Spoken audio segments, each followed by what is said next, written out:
We have two artists who will engage in a panel talk on motherhood and the performing arts. Get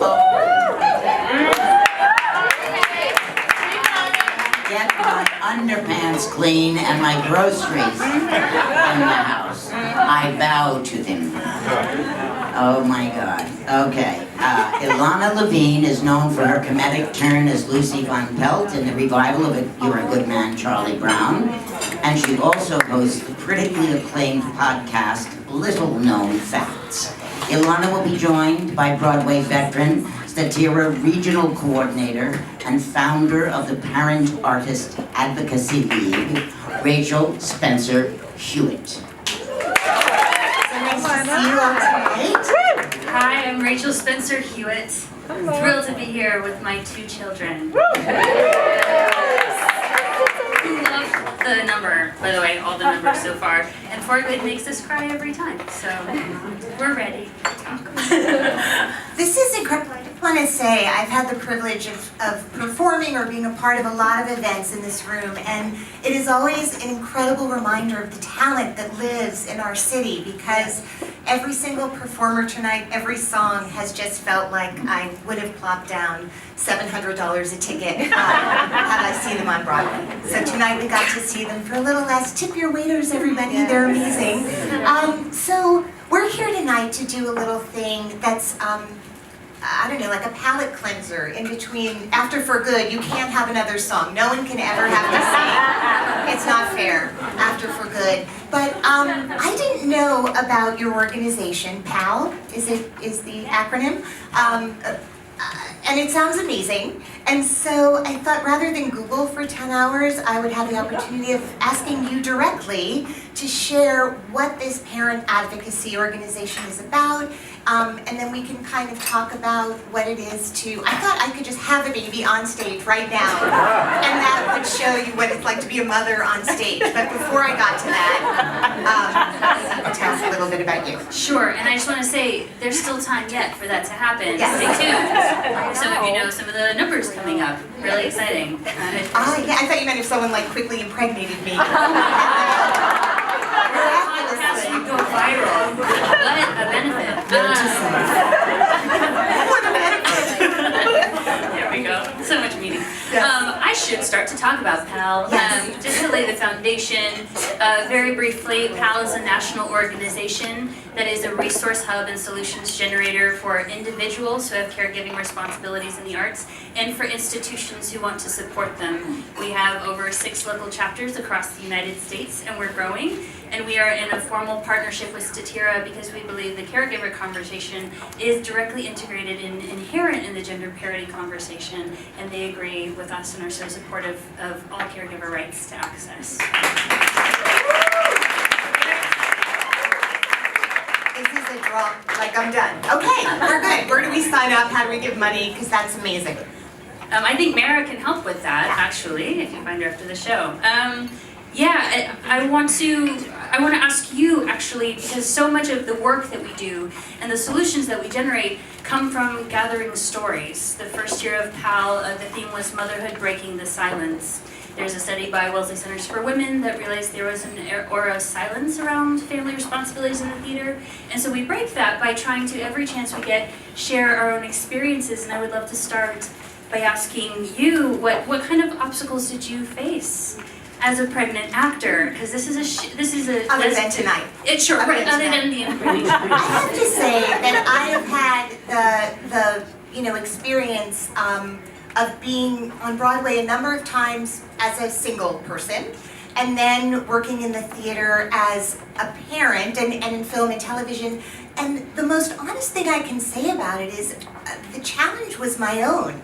Because when you're in the theater, which is something I love as much as I love my children, you are gone many nights of the week, and your life is mostly a nighttime job, and when you have a kid, nighttime is such an important part of that experience. So I would say that for me, nothing is more inclusive and wonderful than being in a theater where your kids are running around backstage and you have toys for them in your dressing room, and stage management becomes loving aunts and uncles, and your cast members, those who have kids or don't have kids, kind of adopt your children. So I haven't come across tremendous obstacles that weren't my own. And me kind of figuring out, how do I balance these two loves? How do I be a creative person? How do I give enough of myself to my kids? But I have to say, when you're in a play and when your kids are older, you know this, and they get, even if they can't see the whole thing, because it's not appropriate. I'm sad that I wasn't in Charlie Brown when my kids were born, because I was like, really? Then you would have been a revival. Exactly. They watch like an old beach. They're like, wait, was there color? What is this? But there was something about, you know, I did My Name is Asher Lev recently and some other plays, and when your kids are in the audience and get to see you do what you love, it makes them very proud of you. It makes them understand where you've been. I've been in many auditions where a friend like you would like hold my kid for me while I went in. I don't have a kid who would just go with any babysitter. Like there are kids who, like, if there's a playroom or like a nanny, they'll be like, sure. It has to be a friend. Like you figure out what works for you. And of course, like I couldn't do jobs when I was pregnant because I was pregnant and the character wasn't pregnant. And if they worked it in, that's great. There's just realities of being a woman and having to make really hard choices. But I personally have found this community to be extraordinary and welcoming and an extension of my own family. So that's my experience. I love that. And as I introduced in the question, our experiences as individuals when it comes to access in any way are going to be as diverse as we are. Because we will be engaging with different people. I will say that when we talk about those internal obstacles, it's so real and so shared, and being able to talk about that and find allyship and accomplices in that. Any time that you say yes to someone letting their kid in the space, like I told Mara, hey, I cannot afford childcare. Irony, I would have to bring my kids. And she said, fine. And I'm really big on being transparent about the obstacle. It would have cost me close to $100 just to show up to talk about gender parity tonight. And motherhood. And motherhood. I'm like, it's possible. and part of that, when I looked at my budget for this year, I spent the most on childcare during March for International Women's Month, showing up to gender parity events. What? Out of about 10 that I attended, 2 offered childcare. Whoa. So just we have some work to do. Yeah. But a lot of it comes from asking. Like Sure. I felt very shy to ask for what I needed to add into my paycheck childcare. I think a lot of times, like, I'm not saying that there aren't people who get in our way, but I think the first step is to get out of our own way and to find our voices and to say, this is what I need, and I can't do the job unless I don't have this in place. Sure. And that was very scary to say for a long time, like really Definitely. scary, because often they go, okay, well then you can't have the job. Right. And I'm like, okay. That's the reality. Sure. And I Yeah. think it's important to talk about both aspects, right? Because they have to coexist. It's about allies saying yes and on an individual level. I think that's why PAAL has formed as a bridge, because to speak to the individual, we have to say we all need to feel empowered internally to say yes to these opportunities, to say yes to our friends' kids coming because who knows what's going to happen, to say yes to our own opportunity to ask for access and say, I need a ramp in the building, I need more pay here, I need childcare. But then the other part of that is, the part of why PAAL formed is because I noticed that I had a supportive agents and I had supportive family, and then I had friends who were fired when they were pregnant from rehearsal. Wow. And so the big question mark, ding, and why organizations like Statera are so important is because we take overcoming those obstacles and the principle of access, and we want to institutionalize it. We want to say this has to happen at the institutional level so that the first person to speak up is not the vulnerable individual who needs help. The first person to speak up has to be an organization with stature like Statera or PAAL or the theater itself to say, we have the hiring power here, what do you need? And that's the goal.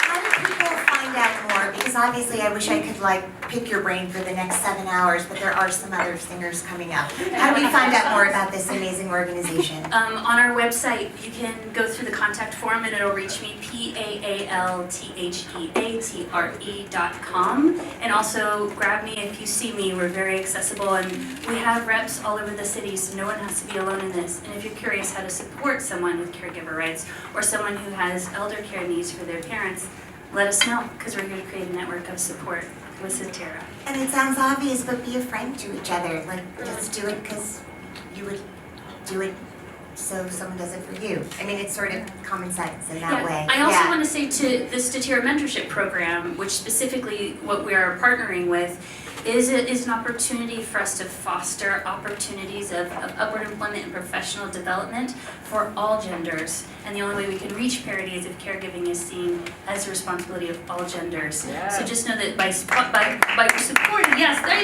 would clap for that. And that's literally all genders. We're working with Statera to create a resource for transgender and non-binary parents as well, because if the theater is going to create terms of access, it has to be in every way possible. And we've always been leaders in like how to live. Yeah. Like it's the How to arts. show compassion. Look what we're doing. Right? Yes. Empathy and take care of each other, and that's incredible.